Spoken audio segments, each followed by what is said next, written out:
Pardon me, as usual, I am a minute early because I am always early for everything. And those of you who know me may have heard me say this before. I live by that motto: better never than late. No, I just don't ever want people waiting on me. So we'll give it a minute here for people to jump on board. And if you're not watching this live and you're watching this later on, that's fine. That's one of the convenient things about this. You can watch whenever you want. Feel free to share this with anybody. It's an open group. It doesn't have to be people that are connected with our hospice. I mean, this is for anybody. So, anybody who needs help, that's what we're here for. And not only that, other people have stuff to give too. I mean, I'm certainly not the one with all the answers. In fact, I've told some of you, anyone who shows up and tells you they have all the answers and they know the reasons why for everything, hide your wallet. They're trying to sell you something.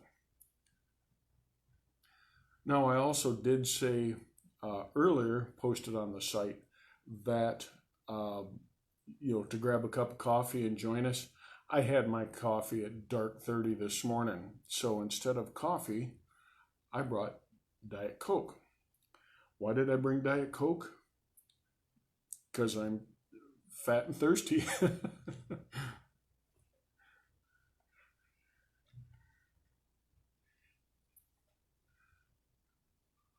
Well, let's go ahead and get going. Hi, Sue. Like I said, feel free to share this. Feel free to start a watch party, whatever. So this isn't just for our hospice people. This is for anyone who you think could benefit. We'll learn some of this stuff together. I wanted to take 10 minutes today and talk about things that we wish we would have known. There's certain things that until you go through the experience, we don't know. We think we know, but we don't. It's like when my one daughter, was going to have a baby, and I was explaining, how this changes your life for the better. It's definitely good. And she would say, what, younger people say, I know. No, you don't know until you have that baby. It definitely changes stuff. But there are certain things about loss, about death. Boy, we're even uncomfortable saying that word, death. We use terms like they expired, they passed away. It's a natural part of life. But there are things about death, about loss, that in my experiences with my personal losses, I wish I would have had a way to know about ahead of time. And I'm going to talk about a few of these things and then hopefully give you a tip, a tip or two on how to deal with some stuff. And there are things that people believe and will tell you that actually are the farthest thing from the truth. And we'll start number one. What is the myth? That you can prepare for a loss. And I know people think this who have someone, I went through this myself, have a family member that's going through a long-term illness. And you think you're ready for it, and you think you can prepare, you've got all the details worked out, all the final arrangements made. But when that time comes, you really can't. You can never be fully prepared for the loss and for the grief. You can plan for death.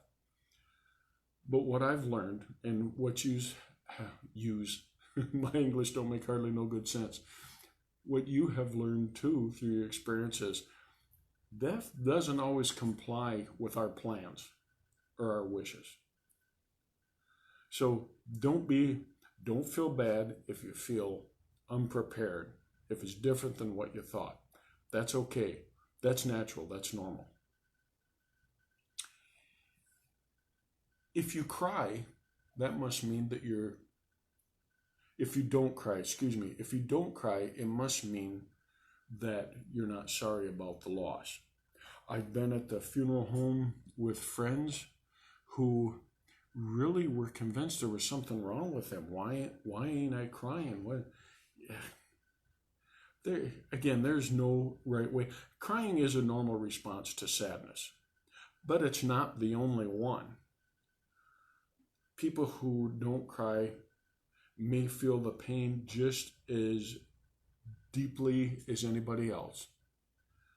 They just may simply have other ways of dealing with it, of showing it. So don't feel guilty if you ugly cry. Don't feel bad if you don't cry. This is going to take its own natural course. So just go with it. Some of us feel, and I'm guilty as all daylights on this one, we got to be strong. We got to be strong for everyone else when there's a loss. That's just not true. See, when we feel like we're being strong, what we're really doing is putting on a facade, putting on a front. And I think of, my kids needed to be able to see how Dad dealt with a loss in the healthiest possible way. Not just hide his feelings to try to be strong for them. That being that type of strong really is not the best thing.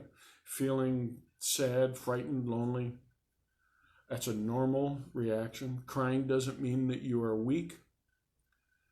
You don't need to protect your family, your friends, by putting on a brave front. Showing your true feelings can really be the best. That could be the best way to help them and you.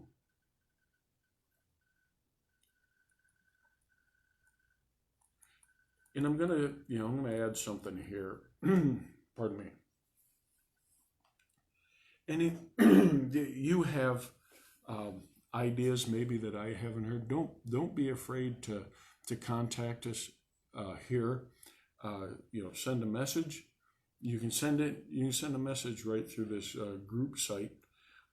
Maybe ideas, things that that we've missed that you'd like to share with the group. That would be awesome. Moving on with your life means that you're forgetting or disrespecting the one that you've lost.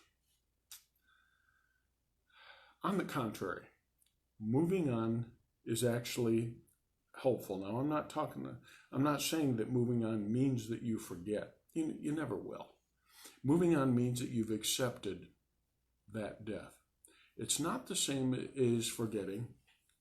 You can create a new life and still keep your loved one's memory a part of you, a part of your new traditions that you create. It's actually a healthy thing. And it takes some time to get there. You'll move on when you're ready, and you're never going to wake up and say, okay, this is the day that I'm moving on. It comes in little tiny pieces. In one area, maybe you'll move forward a little bit, and you may move back a couple of steps in another area. Don't worry about it. This is the way it's supposed to be. You don't have to feel or respond to any pressure from other people who think it's time for you to move on. It's not their journey. It is yours. Friends can help by not bringing up the subject. That's a tough one. You will find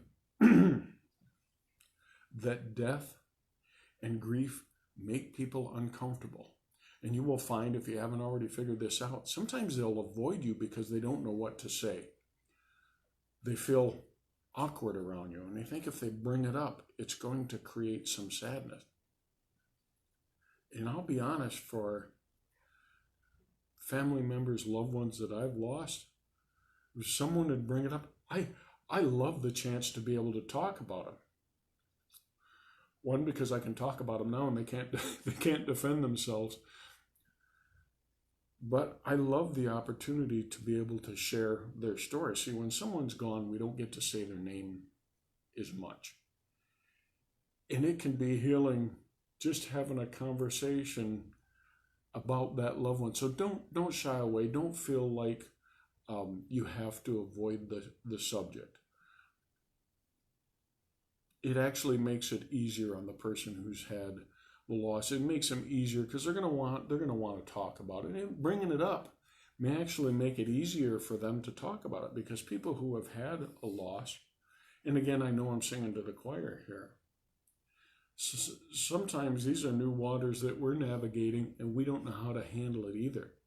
And we may be just dying to talk about it, and we don't, because we don't want to make someone feel uncomfortable or feel like, oh, we're just dumping on them. You know, sometimes I think the best thing we can do to honor someone's memory is just have a conversation. In fact, quite often when I'm officiating a funeral, I'll give an assignment at the end of the service. And the assignment will usually include something like,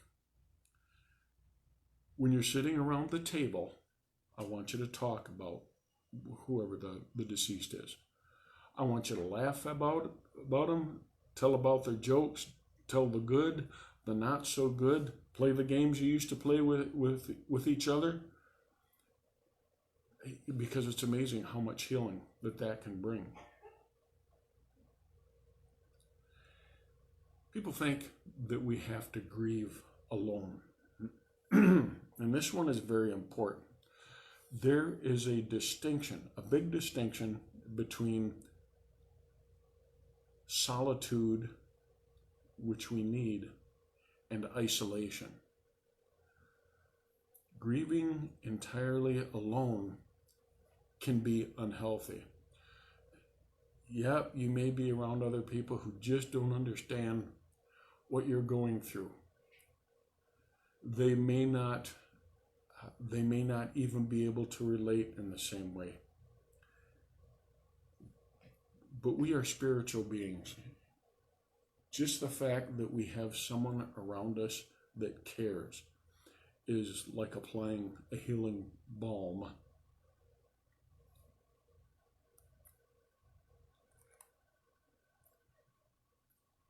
Everyone grieves in stages. I don't know if you've heard that. And we all know the 5 stages of grief. Here's what I've learned. Grief does not follow the rules. Grief is going to do what grief is going to do, because every one of us are different. Every one of the experiences of loss that we've had are different. And we need to process and navigate that path each time in a different way. So there is, and you've heard me beat this drum, is that everyone's different. There is no right or wrong way to grieve. There are healthier and unhealthier ways. And when I say that, I'm referring to the difference between solitude and isolation. And I'm not, or sometimes I was with my brother-in-law the day he lost his son. He just wanted to go tie one on. You know what, I gotta be honest, I don't blame him. I took him out and bought him some drinks, because I don't know that if it was me, I'd probably want to climb up into a bottle and stay there. Now, there's a time, an appropriate time for that, but when it's time not to do that, we didn't let him stay in that place, and he didn't want to. It just, he was going through a very shocking, difficult thing. And it wasn't so much the drinks, I don't think, that helped him, other than he lowered his guard a little bit. And I was present with him, which I think is the more important thing. So there are, if he was going to stay and start, in a drinking stupor every day, yes, that would be unhealthy. But remember, grief doesn't follow the rules. The goal of grief is to find closure. Finding closure may be important, but it doesn't close the book on grief. One dictionary defines closure as a comforting or satisfying sense of finality. You know what? Many are never going to find that satisfaction after a loss of a loved one, even years later. So the closure is not the best goal. Let me leave you with a couple of practical tips here. You know, when you're planning a funeral, when you know those who have had to go through it, and you've just lost someone you cared about, even if it's long-term or unexpected or what, you're in a mental haze during that time. You are not at the top of your emotional mental game. That's all right. You're not supposed to be. And you may not be happy with the funeral that you had. You know what? Here's a good tip. And I don't care how long it is later. Have another memorial service. There's nothing wrong with that. I'd be glad to help you with that kind of stuff. When people offer you support, take them up on it. And you know, there are people who, they may be giving lip service when they're, you know, trying to ask what they can do or whatnot. As a general rule, they're asking because they care. So let them help. Take them up on that help. Here's what I want to leave you with, and here I think is the best tip. The grief process is not only about mourning the loss. The grief process is about getting to know yourself as a different person. See, I know, I was talking to someone the other day, married to his wife for many, many, many, many years, and I'm impressed. And I'm impressed with their relationship. He's a different person now without her.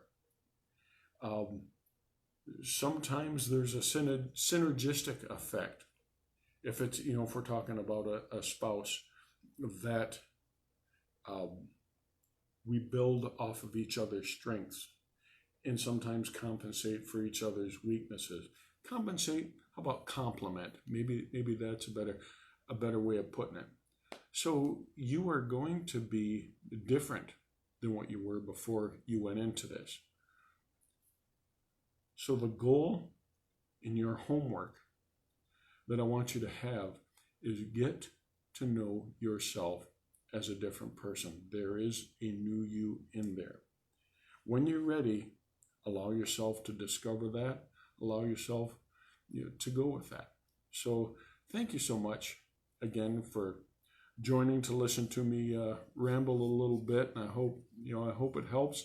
You can always get a hold of us here. You can call the Blue Water Hospice. You can get a hold of me through the grief group page that we're on right now.